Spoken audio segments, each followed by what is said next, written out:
నువ్వు మా ఊరు ఎమ్మెల్యేవే, మాకే సమస్య వచ్చినా నువ్వే తెచ్చాలా? నువ్వే సమస్య అంటూ పంచాయతీకి వచ్చావు, ఇదేమన్నా బాగుందా? పెద్ద ఇదేమన్నా నీ బాబు గాడి సొత్తా? అవునరా, నా బాబు సొత్తేరా ఇది. బెత్తరు సోటు పిడికిన ముద్ద సాలని నా బాబు ఊరికి రాసిచ్చిన సోటేరా ఇది. సరేనయ్యా, ఉండన్నా. అప్పుడు ఆ చెరువు బీడు భూమన్నా మాకు రాసివ్వు. బీడు భూమి దాన్ని పెట్టుకుని ఏం చేస్తావు? దళపతి, ఫ్యాక్టరీ కడదాం, మన ఊరి పిల్లకాయలకి ఉద్యోగాలు ఇప్పిద్దాం, ఏమంటారా? ఊరు కోసమే కదమ్మా. అవునమ్మా, ఊరి కోసమేగా. పని చూపిస్తావు, సంపాదన చూపిస్తావు. ఉన్న చెరువు పూడ్చేసి నీళ్లకాడికి పోతావు. మన తాతలకి ముత్తాతలకి చదువు సంధ్య లేకపోయినా చెట్లు నాటారు, చెరువులు తవ్వారు, దారులేశారు. అవి పీకేసి పూజ చేస్తానంటారంటరా పెచ్చనా. చెరువుల్ని కుంటల్ని పూజ చేసి ఇల్లు కట్టుకుంటూ పోతే వాన పడితే నీళ్ళు అడిగిపోతాయి. నీ నట్టింట్లోకే వస్తాయి. పోని 2 ఏళ్ల పాటు వర్షం పడలా, కొంపలో ఒక్క సుక్క కూడా లేదు, నీళ్ళకాడికి పోతావు. పక్కూరికి పోయి ముస్తెత్తావా? మనిషి కట్టానికి కథ అట్టకూడదురా. ఇదిగో చెప్తానా ఎనుకోండి, డబ్బులిచ్చి నీళ్లు కొనుక్కునే ఊరు బాగుపడదు. దళపతి, మన ఊరు ఎమ్మెల్యే నాయకుడు తూకంగా మాట్లాడు. నాయకుడా? ఎవడీడా? ఇట చూడు, ఓ తల్లి బిడ్డను కనడానికి 10 నెలలు పట్టుద్ది. ఒకటి డిగ్రీ అందుకోవడానికి 3 ఏళ్లు పట్టుద్ది. ఓ ఇంజనీర్ డాక్టర్ అవడానికి 4-5 ఏళ్లు పట్టుద్ది. కానీ ఒక నాయకుడు ఉదయించడానికి ఒక యుగమే పట్టుద్ది. ఒక తరానికి ఒక్కడే నాయకుడు. నాయకుడు అంటే ఆషామాషి కాదమ్మా, ఒక తరం పెట్టుకున్న పూర్తి నమ్మకం. ఆ నమ్మకం పూసుకుని పోరా, లేదా అడ్రస్ లేకుండా పోతావు. దళపతి, ఇక్కడ నువ్వు గుడి అట్టా కడతావా? నేను చూస్తాను. పూజారి తాంబూలం అందుకో. ఇదిగో తెస్తానా. కట్టేస్తారా? వచ్చే శుక్రవారం గుడి కట్టడానికి భూమి పూజ. మొదటి పిలుపు నీకే. నీ చుట్టాలని పక్కాలని అందరినీ తోడుకురా. తినేందురు గాని. ఏం పూజారి? ఏమా వారం వర్జం పట్టింపులు ఉంటాయి కదా పూజారి. సరేమ్మా, వచ్చే శుక్రవారం లక్షణంగా ఉంది, ఆ రోజే పని మొదలు పెడదాం. మరి ఇంకేంటి, ప్రాణమోత్సవం ఏర్పాట్లు అదిరిపోవాలా. ఇక్కడ కొట్టే డప్పు శబ్దం స్టేట్ అంతా మోగిపోవాలా.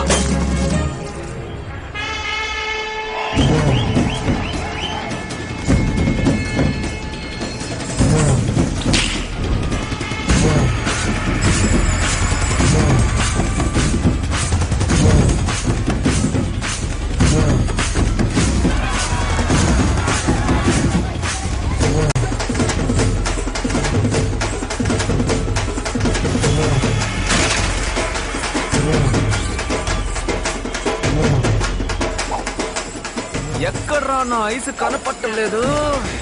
అన్నా, మన సిటీ సిల్కనా? ఓ బాలు చెప్పుద్దాం. సిటీ సిల్క నా ఐసుని చూసా.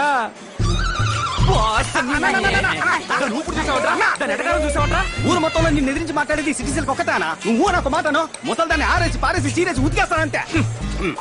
అది సిట్టి సిలక కాదురా, తెక్కాల సిలక. ఇప్పుడు చూడు, సంబంధమే లేకుండా ఒక సామి చెప్పింది. శృంగారపాడులో సింగారాల సంతంట, సరసాల ఏటలో సొగ్గాళ్ళ గోలంటారే బాల. నీ శపల. విజయభార్గవ్ గారు ఎక్కడున్నా సరే పెద్దరాట్నం పక్కనున్న మామిడికాయల కొట్టు దగ్గరికి వెంటనే రావాలి. ఆపవే, ఊరంతా కుదపకే. ఏంటే? మామిడికాయ కొనివ్వు. ఏందే? మామిడికాయ. నాకు అన్ని పనులుంటే మైక్ లో చెప్పి పిలిపించి మామిడికాయ కొని పెట్టమంట. పిచ్చి పిల్లలా ఉంది. నీ వల్లే నేను మామిడికాయ తింటున్నాను, నువ్వే కొనివ్వు. ఏంటే మామిడి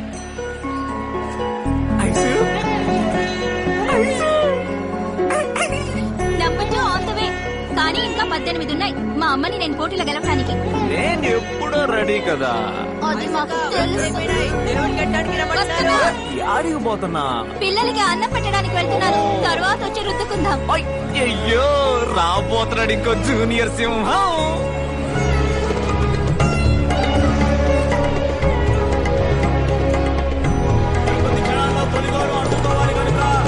విజయభార్గవ్ గారు దైవ సన్నిధికి రావాలి. నేను దేవుడికి దండం పెట్టుకున్నాను. బయటికి ఆడుకునే టమాకాయలు పెరుస్తాం.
జై వీరభద్ర!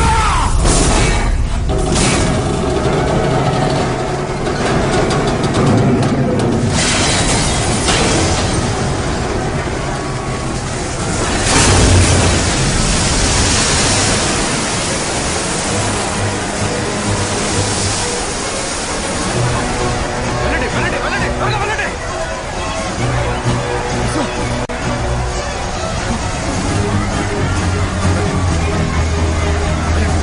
వెళ్ళండి, వస్తారు, వెళ్ళండి.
ఇక్కడి నుంచి ఏ ప్రయోజనం లేదు తలపతి. హాస్పిటల్కి తీసుకెళ్లాల్సిందే. బండి, బండి, బండి ఎక్కడుందా?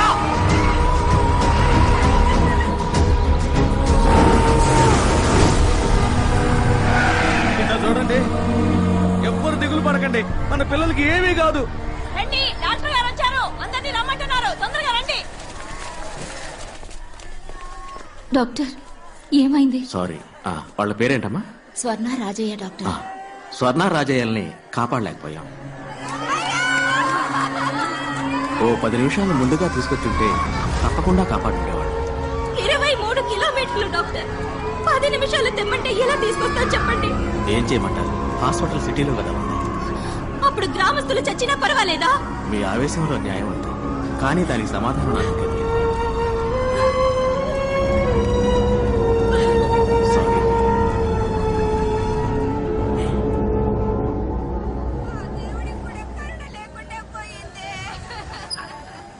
ఏదో దేవుడు కోపొచ్చినట్టు పందిళ్ళన్నీ తగలబడి ఇన్ని ప్రాణాలు పోయినాయి. ఓయ్, పోయిన గురించి ఏడవడం మానేసి బతుకున్న చూసి సంతోషపడదామయ్యా. అయ్యా, స్వర్ణకి ఎంత వయసు ఉంటుంది? ఓ 8 ఏళ్ళు ఉంటాయా? రాజయ్యకి ఓ 12 ఏళ్ళు ఉంటాయా? వాళ్ళు ఏం తప్పు చేశారు? ఈ ఊళ్ళో పుట్టడమే ఆ పిల్లలు చేసిన ఒకే తప్పు. ఓటు పెట్టెలు మాత్రమే మనల్ని వెతుక్కుంటూ ఈ ఊళ్ళోకి వస్తాయి. ఇక ఏవి మనల్ని వెతుక్కుంటూ రావు. ఏం కావాలన్నా మనమే వెతుక్కుంటూ పోవాలి. బడికో ఏరు దాటి 10 మైళ్ళ దూరం వెళ్ళాలి.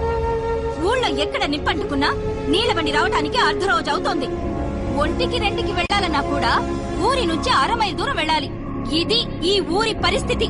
వాళ్ళకు కావాల్సినవి వాళ్ళ దగ్గరికి వెతుకుంటూ వెళ్తాయి. మనకు కావాల్సినవి ఏవి మన దగ్గరికి రావు.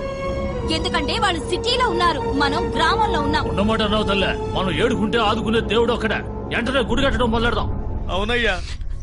ఇప్పుడు ఇక్కడ గుడి కట్టి ఏం సాధిస్తామన్నా? పోయిన బిడ్డలిద్దరూ తిరిగి వస్తారా మళ్ళీ? అతనల్లా ఆ డాక్టరు 10 నిమిషాల ముందు తీసుకొచ్చుంటే మీకు ప్రాణాలతో దక్కేవాళ్ళని.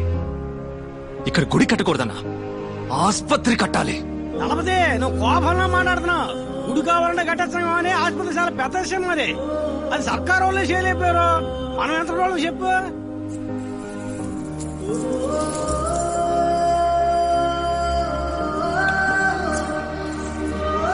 మనం మొత్తం ఆస్తి అమ్మేనా సరే ఈ ఊళ్ళో ఆస్పత్రి కడుతున్నాం.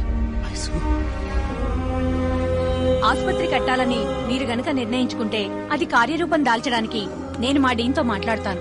వారు కూడా మీకు మళ్ళనే ఊరికి మంచి జరుగుతుందంటే మొదటి వరుసలో ఉండే మనిషి.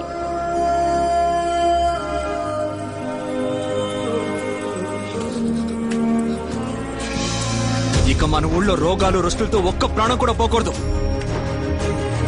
కట్టద్దు ఆసుపత్రి.